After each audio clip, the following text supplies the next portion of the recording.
जय भारत साथियों, उम्मीद करता हूं कि आप सभी सकुशल हैं। मैं आरपी मौर्य, चीफ राष्ट्रीय अध्यक्ष मंडल भारतीय राष्ट्रीय पार्टी। साथियों, आज आपके बीच में एक विशेष विषय बिंदु के साथ उपस्थित हूं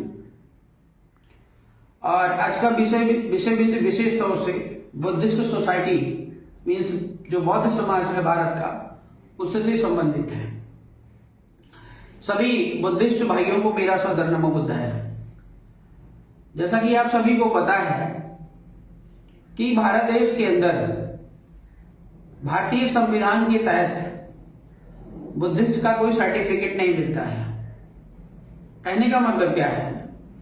भारतीय संविधान के अनुसार अभी भी हम हिंदू हैं। आर्टिकल 25B ये कहती है कि जितने भी विचारधारा हैं, कहने का मतलब बुद्धिज्म ले लो, सिख तो अलग कर लिया गया है, और इनको कबीर साहब की विचारधारा, रविदास साहब की विचार, मतलब जितने भी बीच में आइडियोलॉजी बुद्ध विचारधारा से रिलेटेड हैं, वे सभी हिंदू धर्म के अंतर्गत आते हैं। कहने का मेरा मतलब फाइनल ये है कि बुद्धिस्ट पर्सनल लॉ इस देश में अभी तक न बना है और न लागू हुआ है, जिसके चलते हम हिंदू धर्म से अलग नहीं हैं। वैसे तमाम संगठन ये देश में काम कर रहे हैं, अपने को बुद्धिज्म की संज्ञा देते हैं, बुद्धिस्ट बताते हैं। ठीक है, मानसिक रूप से आप बुद्धिस्ट हो चुके हैं, लेकिन आप लिखित रूप से बुद्धिस्ट नहीं हैं। तो जो भी नियम कानून बनता है वो हिंदू एक्ट के तहत ही आपके लिए बनता है और आपके लिए लागू होता है। ये बहुत कम लोगों को पता है। विशेष तौर से हमारे देश के जितने भी भिक्षु संघ हैं, जगह जगह बुद्ध विहार में जो है धम्म का प्रचार प्रसार कर रहे हैं, उनसे भी मेरा निवेदन है कि आर्टिकल 25B पर एक बार गहनता से विचार विमर्श करने की जरूरत है और बुद्धिस्ट पर्सनल लॉ जो है लिखने बनाने की जरूरत है। हम आपके साथ हैं साथियों। ऐसे में बुद्धिस्ट जो विरासत है, एक तरफ तो बुद्धिज्म को हिंदुज्म के अंतर्गत रखा गया है, बुद्धिज्म के ऊपर हिंदुज्म की काई लग रही है, उसके ऊपर अतिक्रमण हो रहा है, उसको खत्म किया जा रहा है, उसको मिटाया जा रहा है। ऐसे बहुत सारे उदाहरण आपको देखने को मिलेंगे। सबसे बड़ा उदाहरण तो अयोध्या का ले लीजिए। अयोध्या की जो लड़ाई है वो हम ही लड़ रहे थे। विनीत मौर्य, आरपी मौर्य का नाम आप बेहतर तरीके से जानते होंगे। और लड़ाई के दौरान 40 दिनों की सुनवाई के बाद सुप्रीम कोर्ट ने कोई एविडेंस भगवान श्री राम के नहीं पाया, ना तो एविडेंस वहां पे सिद्ध हो पाया। ASI की रिपोर्ट ने टोटल बुद्धिज्म की रिपोर्ट को दिया। बुद्धिज्म की रिपोर्ट देने के बाद उनकी समरी ऑफ रिजल्ट में लिखा हुआ है कि जो है यह टेम्पल है, और टेम्पल किसका टेम्पल? भगवान बुद्ध का टेम्पल है। भगवान बुद्ध का टेम्पल होने के बाद temple, T for temple, temple that is the part of the Hinduism. तो हिंदू का पार्ट होने के नाते ज्यादा से ज्यादा संख्या में हिंदुओं की दिखाने के नाते भावनाओं को लेकर के सुप्रीम कोर्ट ने ऑर्डर सुना दिया कि इस देश में सुख और शांति बनी रहेगी, अयोध्या में राम मंदिर का निर्माण होगा। मतलब बुद्धिज्म की बात है, भगवान बुद्ध की बात है, वो दब गई। ठीक यहां पर सुप्रीम कोर्ट ने एक बार भी याचना नहीं की, एक बार भी नहीं सोचा, एक बार भी नहीं विचार किया कि अगर हम बुद्ध विरासत को भगवान श्री राम को सौंप रहे हैं या उनके नाम पर हिंदू समाज को दे रहे हैं, तो बुद्ध के लिए या बुद्ध के अनुयायियों के लिए भी कुछ न कुछ छोड़ दें। ये काम सुप्रीम कोर्ट ने नहीं किया। और इसको हारने के बाद, इट मीन्स इस लड़ाई को हारने के बाद ही हमने योजना बनाई, तमाम सारे सामाजिक संगठनों को, पार्टियों से बात करके कि आखिर समस्या का समाधान क्या है। कंक्लूजन फाइनली ये निकला कि बिना सत्ता के जो है हक अधिकार को पाया नहीं जा सकता है। और जिस एक्ट की मैं बात कर रहा हूं, बुद्धिस्ट पर्सनल लॉ, उसको अगर हमें लागू करना है, हमको बुद्धिज्म को अलग करना है, तो निश्चित तौर पर पार्लियामेंट में आपकी विचारधारा के लोग होने चाहिए, आपकी विचारधारा का बिल पास होना चाहिए, और तब जाकर के भारतीय संविधान में संशोधन होगा। उससे पहले संशोधन होने की कोई गुंजाइश नहीं है। इसी के चलते विशेष तौर से आए दिन जो अतिक्रमण आपके सोसाइटी पर हो रहे हैं, उस सोसाइटी पर हो रहे अतिक्रमण को हम सबको एक साथ एक मंच, एक प्लेटफॉर्म, चाहे कमेटी बना करके, चाहे आपस में एकता बना करके लड़ने की जरूरत है। आप सभी को पता है कि यहाँ पर इस देश के अंदर बुद्धिस्ट होने के बाद भी लोग अलग अलग गड्ढा खोद रहे हैं। और कई बार मैंने कई लोगों से याचना की, विनम्र निवेदन किया कि भैया आप आगे रहिए, मुझे कोई दिक्कत नहीं है, लेकिन ठप्पा इट मीन हथौड़ा एक जगह पर और एक साथ मारा जाए तो निश्चित रूप से सफलता मिलेगी। साथियों, यहाँ पर कुछ उपासक उपासिकाओं की भी गलती है और साथ ही साथ यहाँ पर जो भगवान बुद्ध का चोला इट मीन चीवर पहन करके आजकल नए नए बुद्धिस्ट जो है बनते गण आ गए हैं। उसी में से एक बनते गण है जो जिनका नाम सुमित रतन है, बनते सुमित रतन।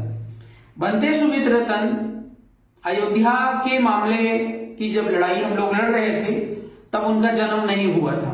उसके बाद जब उनका जन्म हुआ तो वो सुप्रीम कोर्ट में जाकर के एक याचिका को फाइल कर दिया। याचिका फाइल कर दिया कि अयोध्या एक बौद्ध स्थल है। सुप्रीम कोर्ट ने फटकार लगाई कि जब अयोध्या की लड़ाई लड़ रहे थे तब तुम कहां थे, और 1 लाख रुपए की फाइन लगाई।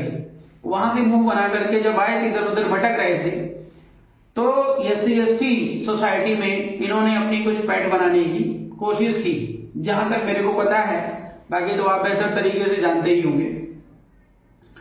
SC/ST सोसाइटी में किसी एक महिला ने इनके ऊपर रेप का या जो है छेड़छाड़ का आरोप भी लगाया था। आप सबको पता है, मामला अभी चल रहा है कि रफा दफा हो गया, ये तो वही जाने। उसके बाद अभी जब बदायूं का मैटर था, मछिया का मैटर था, उस मैटर में बिना सोचे समझे कूद पड़े, बिना प्लानिंग, बिना योजना के जो है इन्होंने 5 दिन का टाइम दे दिया। उसके बाद वहां से भाग खड़े हुए, आधा दोहरा समझौता करा के वहां से निकले। और जबकि हम यहाँ दिल्ली से जो है आपके बदायूं गए थे अनिश्चितकालीन धरने के लिए, लेकिन अब चीवर पहने हैं, थोड़ा मैंने मान सम्मान किया। मान सम्मान का ये दुष्परिणाम देखने को मिला कि आज मझिया जो है उन्हीं के कब्जे में है।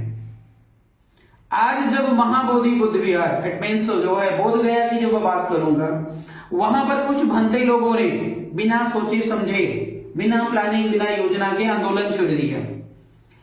75 या 78 साल हो गया उस एक्ट को बने हुए। आप गिन लीजिए, 1949 से लेकर के अभी तक बोध गया में 5 हिंदू और 4 बुद्धिस्ट जो है उस पूरी के पूरे मैनेजमेंट कमेटी को देख रहे हैं। अभी तक जितने भी लोग आए, जितने भी बुद्धिस्ट बनते गण रहे हैं या उपासक उपासिका नहीं, किसी के दिमाग में ये बात नहीं है, और आई भी तो डायरेक्ट जो है बोध गया में आंदोलन करने बैठ गए। भारतीय संविधान ये कहता है कि तुम हिंदू हो, तो बिहार सरकार कैसे इस एक्ट को खत्म कर देगी? सोचने वाली बात है। अगर बिहार सरकार उस एक्ट को खत्म कर देती है तो भारतीय संविधान की अवहेलना होती है। ये बात सत्य है कि बुद्धिज्म को हिंदुइज्म से अलग होना चाहिए, लेकिन उससे पहले आपको एक्ट बनाने की जरूरत है, पार्लियामेंट में बिल पास करने की जरूरत है, अपनी एकता को दिखाने की जरूरत है, यूनिटी को मेंटेन करने की जरूरत है, और एक साथ गड्ढा खोदने की जरूरत है, एक साथ हथौड़ा मारने की जरूरत है। लेकिन आजकल यहां पर वही जिस सुमित रतन की मैं बात कर रहा हूं, वही कल अखिलेश यादव के चरणों में पड़ा हुआ था बंदा। मतलब एक राजनीतिक धर्म के नाम पर एक राजनीतिक प्लेटफॉर्म की तैयारी में अगला है कि हमें कहीं मंत्री संतरी बनने को मौका मिल जाएगा। मैं बोल इसलिए रहा हूं कि देखो, चीवर का या कभी किसी बाबा का सम्मान की एक लिमिट होती है। आज वहां पर बोध गया में अगला बंदा बैठा हुआ है, 3-4 लोगों की एक पोस्टर जारी होता है कि बोध गया को मुक्त करवाने के लिए हम 4 लोग नेतृत्व कर रहे हैं, और बताया जा रहा है कि लोग उपासक उपासिका ना आकर के चीवर धारण करके आओ, कहे खाली जो बुद्धिस्ट लोग मीन्स जो बनते गण हैं वही उस आंदोलन को लड़ेंगे। उसमें एक नंबर जारी हुआ। अब नंबर जारी हुआ तो मैंने कहा कि भाई बात करता हूं, कौन सी कमेटी बन रही है, क्या हो रहा है, क्या लड़ाई चल रही है, क्योंकि चिंता तो रहती है क्योंकि हम लोग पार्टी के बिहाफ पर भी स्वर्णिम भारत का सपना लेकर चल रहे हैं। अशोका राज की स्थापना की बात कर रहे हैं, उसके लिए हम दिन रात काम कर रहे हैं। भारत देश में पहली एक ऐसी पार्टी है जो पूर्ण लोकतांत्रिक व्यवस्था को मेंटेन करती है, वो पार्टी हमने भारत देश को दी है, तो चिंता तो रहती है। इसके चलते मैं कल भी फोन लगाया, सुबह से फोन लगाया, लेकिन बंदा बात करने को राजी नहीं है, फोन काट रहा है। 20 बार मैंने मैसेज भी किया, उसके बाद भी बात करने को राजी नहीं है। आप लोग भी नंबर लगा करके देख लीजिए, ट्राई कर लीजिए क्या योजना है, क्या प्लानिंग है। कहने का मतलब कुल मिलाकर के बोध गया का जो प्रयास हमारा था, मैं पहले भी जाने वाला था, लेकिन वहां के बंदे लामा जी ने घोषणा की कि नहीं प्रशासन आकर के हमसे बात कर रहा है, आज नहीं कल, कल नहीं परसों जो है कंक्लूजन निकाल देगा, इसलिए हम रुक गए कि खामखा हम ऊर्जा क्यों बेकार करें और समस्या का समाधान निकल आएगा।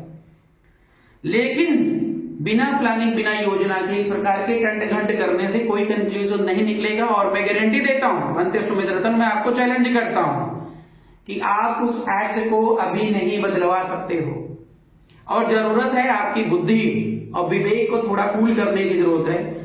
कुछ दिन पहले कुछ भंते लोगों ने मुझे बताया था कि ये वास्तव में भंते नहीं है, वो इधर उधर जो भी मतलब हर क्रियाकलाप पे एक्सपर्ट बंदा है।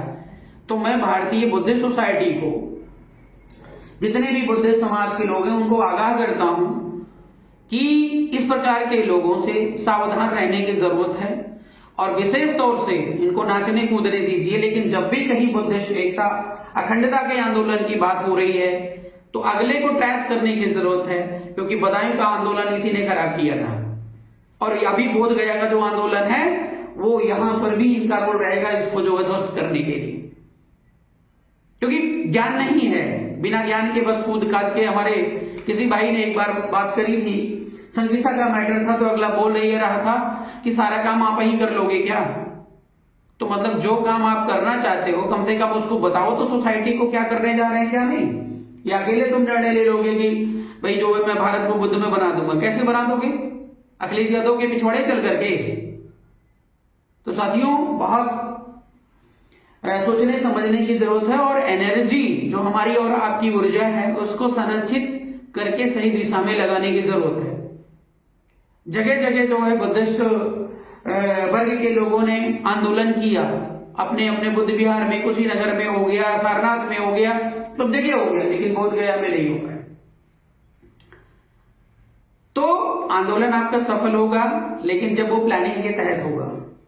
तो सबसे पहले अगर किसी भी जो है बंदेगण में या किसी भी बुद्धिस्ट उपासक उपासिका, मैं सभी को चैलेंज करता हूं कि जो है बुद्धिस्ट पर्सनल एक्ट को लिखो और ला करके सोसाइटी में पेश करो, और इंडिया में बुद्धिस्ट समाज को लीड करने के लिए, हक अधिकार दिलाने के लिए एक ऐसी कमेटी बनाओ जिसमें जितने भी बुद्धिस्ट संगठन हैं वे सभी उसके मेंबर रहें, और मिल करके एक निर्णय और एक फैसला लें। और जो उस कमेटी का मेंबर नहीं होता है, जो उस कमेटी के सामने नौटंकी करता है या उसके बियॉन्ड काम करता है, वो पक्का जो है बुद्धिज्म के खिलाफ है, वो बुद्ध के लिए नहीं लड़ रहा है, वो मोदी के लिए, योगी के लिए या अन्य किसी के लिए लड़ रहा है। तो ये चीज करने की जरूरत है, और पूरे समाज से मैं ये गुजारिश और अपील करूंगा कि बोध गया का मामला या बोध गया के मुक्ति आंदोलन का मामला कोई मतलब नहीं है, उसका कोई अर्थ नहीं है अभी लड़ाई लड़ने का। जो शांति से चल रहा है वो चलते रहने देना चाहिए, और हमें और आपको एकता बना करके सबसे पहले बुद्धिस्ट पर्सनल लॉ पे हमें काम करने की जरूरत है, दिल्ली घेरने की जरूरत है, और हमें मांग करने की जरूरत है कि हमारा Buddhist personal law act, it means उसको पहले पास किया जाए, और जैसे वो पास होता है तुरंत ये जो बिहार में बनाया गया बीटी एक्ट है, ये 2 मिनट भी नहीं रुक पाएगा। इसलिए मेरा निवेदन है, आप लोग बुद्धिमत्ता का परिचय दीजिए, और ऐसे लोग जो लाश पे राजनीति करते हैं, किसी की मौत पे राजनीति करते हैं, किसी की विपदा पे राजनीति करते हैं, चाहे वो कोई बाबा हो गया, चाहे वो कोई भंते हो गया, चाहे वो कोई नेता हो गया, ऐसे लोगों से आपको अलर्ट रहने की जरूरत है। अन्यथा 75 सालों से 78 सालों से आप यही काम कर रहे हो, और आपके देश की समस्या, आपकी समस्या ज्यों की त्यों बनी हुई है। अगर आप सोचोगे, समझोगे, खुद को बदलोगे, तो निश्चित तौर पर आपकी दिशा दशा बदलेगी, देश बदलेगा, समाज बदलेगा, और फिर भारत देश सोने की चिड़िया बनेगा। बहुत बहुत धन्यवाद।